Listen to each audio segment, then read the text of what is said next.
பெயர் மசிக்குள் ரகுமான்.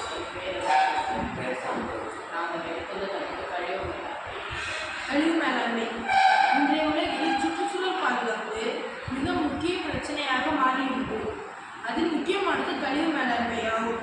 நமது நாள்தோறும் வாழ்க்கையில் உண்டாகும் வீட்டு தொழிற்சாலை, மருத்துவமனை மற்றும் வணிக கழிவுகள் சரியான முறையில் பராமரிக்கப்பட்டால் அது மண், நீர் மற்றும் காற்றை மாசுபடுத்தும் ஆபத்து உள்ளது. குப்பை மேலாண்மையின் முக்கியத்துவம். சுற்றுச்சூழலை சுத்தமாக காப்போம், நோய்கள் பரவாமல் தடுப்போம், மீண்டும் பயன்படுத்தக்கூடிய பொருட்களை மறுசுழற்சி செய்ய உதவும், நமது நகரங்களை அழகு செய்யும்.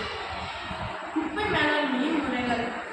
அறிவுமுறை: பிளாஸ்டிக், காகிதம், உழைப்பு கழிவுகள் மற்றும் பச்சை கழிவுகளை தனியாக பிரிப்பது.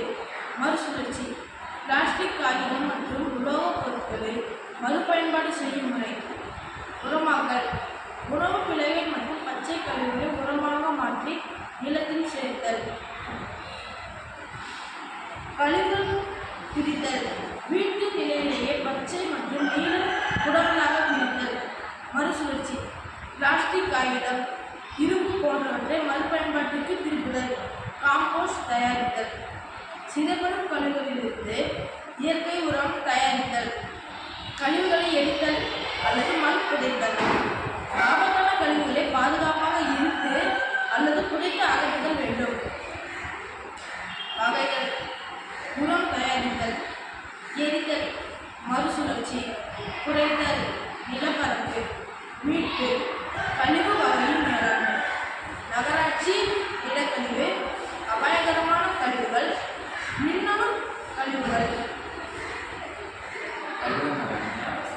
சரியான கழிவு மேலாண்மை இல்லாமல் நோய்கள் வரும், சுற்றுச்சூழலுக்கு மாசுபாடு ஆபத்து ஏற்படும்.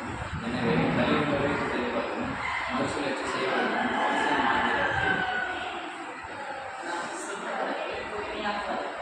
மனித வாழ்வில் பாதுகாப்பான சூழலை உருவாக்குவது குப்பை மேலாண்மை அவசியம். ஒவ்வொருவரும் தனிப்பட்ட முறையில் குப்பையை பிரித்து மறுசுழற்சி செய்து குறைந்த குப்பை உற்பத்தி செய்ய முயற்சிக்க வேண்டும். இவ்வாறு